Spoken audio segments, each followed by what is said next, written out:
right, good morning to you here on this Saturday morning. I'm DC News Now meteorologist Scott Sumner here in the Weather Center. We're talking about heat and humidity this weekend, as well as some scattered and afternoon thunderstorms. We'll show you the latest futurecast and your full 7-day coming up. And this morning on DC News Now, road closures are in effect as construction is underway for the Freedom 250 Grand Prix. Plus, a new study about how the race could potentially damage some priceless art. And then more than 150 gallons of sewage leaking into Swan Creek in Fort Washington, what officials are telling people who live near the leak. And students have arrived on campus at Howard to kick off their freshman year. Why some families have new questions and concerns after the university confirmed it offered buyouts to hundreds of staff members. You're watching the station covering all of the DMV. This is DC News Now. Hey, good Saturday morning, everyone. Thank you so much for joining us on DC News Now. It is 7 a.m. I'm Haley Mylon. We're going to take a live look outside, see how things are shaping up this Saturday. Oof, it's looking a little bit, would we say hazy? Scott Sumner joining me now with our forecast. Is that haze? I don't know. Is it mugginess that's making the Capitol look kind of not crispy? Well, what if I told you it's a little bit of both? Is it? Okay. Yeah. Okay. Yeah. So you could become a meteorologist too. You're already well on your way. I stay in my lane, sir, but you do have the predictions for us today. And is our August Saturday going to be palatable? Just depends upon how you describe palatable. Yes.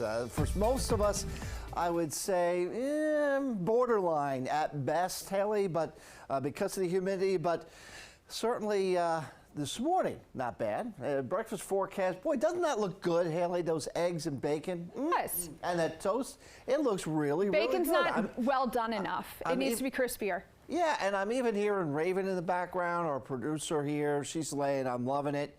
I don't know, Ben, if you've chimed in on that, but, you know, if you have, good. Yeah, they're good. Good breakfast out there. Mostly clear, partly cloudy skies. Temperatures in the middle 70s now. Will climb to about 80 degrees in just a couple of hours' time. But again, it'll be dry this morning here. However, by the afternoon, the severe outlook is once again throwing a little monkey wrench into the forecast with a marginal risk of seeing severe storms here across much of the viewing area. Most of the highways and byways have an opportunity, and most of the counties have an opportunity of seeing some sort of storms. Not everybody will, but there is a good opportunity to see that. And we'll show you in the futurecast coming out with damaging wind, hail, and flash flooding, the potential threats today. Now, we'll see if that does come to fruition. Hopefully it doesn't, but if it does, you know what? You know who told you about that this morning, right? And here we go. Today's forecast here from 1 to 3 to 5 p.m. 1 o'clock, okay.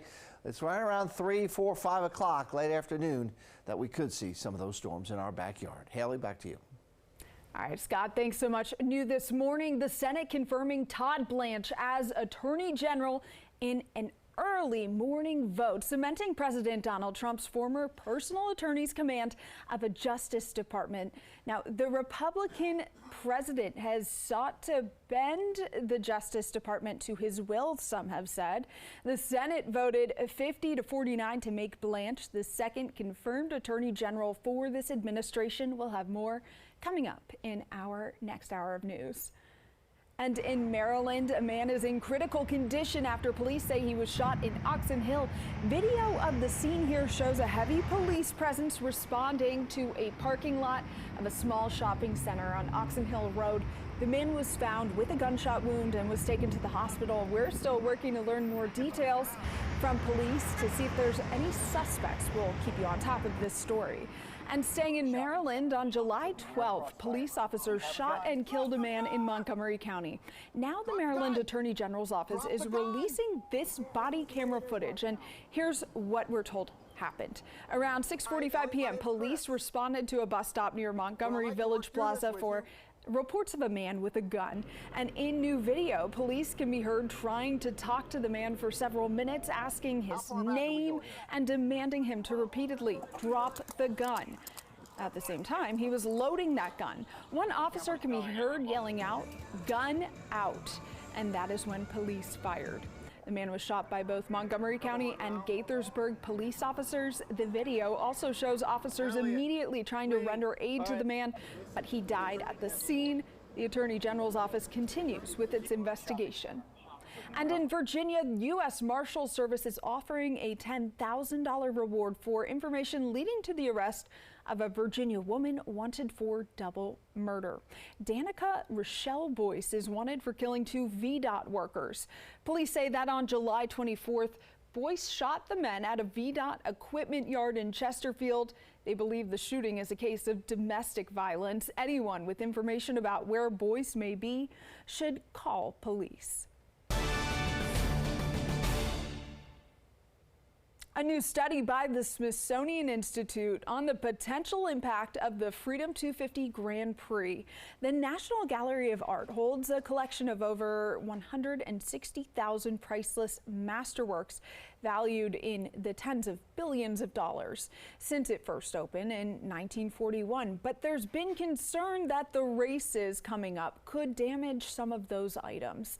Drivers will reach speeds of more than 200 miles per hour during portions of the race, though they'll drive much slower when they pass near the National Gallery of Art.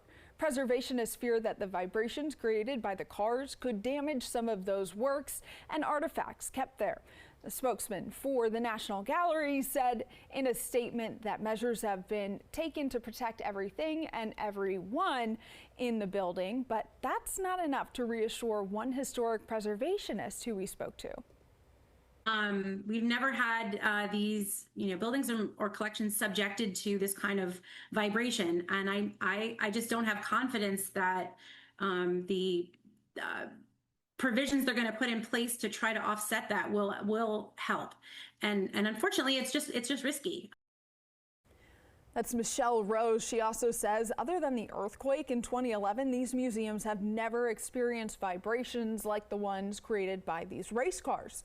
The race will take place between August 22nd and 23rd. And new road closures are now in effect as crews keep working on that Grand Prix racetrack. Pennsylvania Avenue from 3rd to 10th Streets Northwest will close this weekend for construction. That will go through Sunday. Various parking restrictions, partial lane closures, and detours are also expected around the National Mall through mid-September.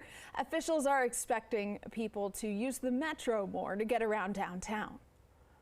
Make it a bit annoying at times, but it is what it is. It's just DC. I've been living in Baltimore, DC area forever, so you get used to things like this and make them and just figure out how to get around it.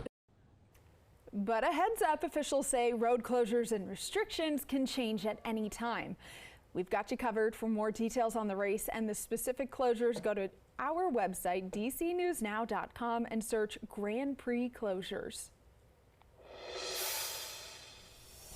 New details out of Prince George's County. A cleanup is underway after a large sewage spill into a creek connected to the Potomac River.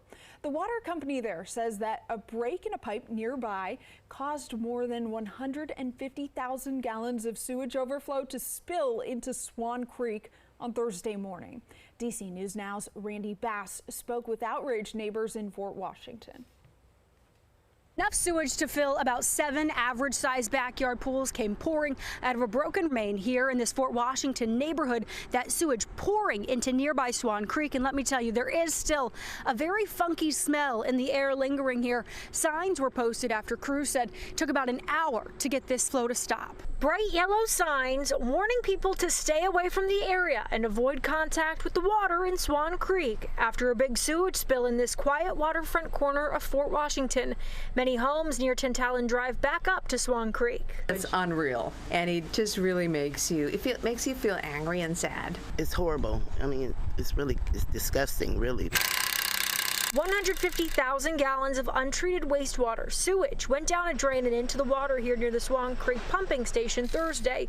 WSSC Water says drinking water in the area is not affected, telling us a temporary bypass pipe broke Thursday morning, causing the spill. Obviously, we don't want any wastewater to escape our system, but when it does happen, we are going to act swiftly to clean it up. Most of it has been cleaned up, but you can still see some remnants of where that wastewater flowed on streets and sidewalks into the drain here. This sewage spill miles downstream from and much smaller than DC Water's Potomac Interceptor pipe collapse earlier this year. Neighbors with homes backing up to Swan Creek, which flows directly into the Potomac, telling us they're hoping the area can be restored to normal soon, worried about the spill's impacts on the creek, the river, and their backyards. One of the things we love most about this neighborhood is the creek, is the nature. Beautiful, natural environment that's surrounding, and it's terrible when something like this happens. WSSC Water says those signs will stay up for at least the next 30 days, and the Prince George's County Health Department says it is monitoring for any public health impacts.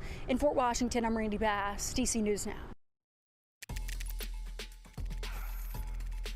If you need to do some back-to-school shopping, we're stretching your dollar. Virginia's tax-free holiday weekend continues today, and it lasts through Sunday. Qualifying school supplies are exempt at $20 or less per item, and footwear qualify at $100 or less per item. You can also stock up on hurricane emergency and preparedness items. And Maryland's tax holiday runs for a full week, beginning on Sunday and lasting until August 15th. You won't have to pay the state's 6% sales tax on clothing and footwear priced at $100 or less, and there's no limit on how much you can purchase. The first $40 people spend on a backpack are also exempt. For more information on the tax-free sales for both states, visit our website, dcnewsnow.com. Also happening today, Sheehy GMC of Fredericksburg and Pete's Barber Shop are to host back-to-school haircut events for local students. Students in kindergarten through 12th grade can receive a free haircut and meal today at Pete's Barber Shop. That is at 10800 Courthouse Road, Fredericksburg. The event goes until 4 p.m.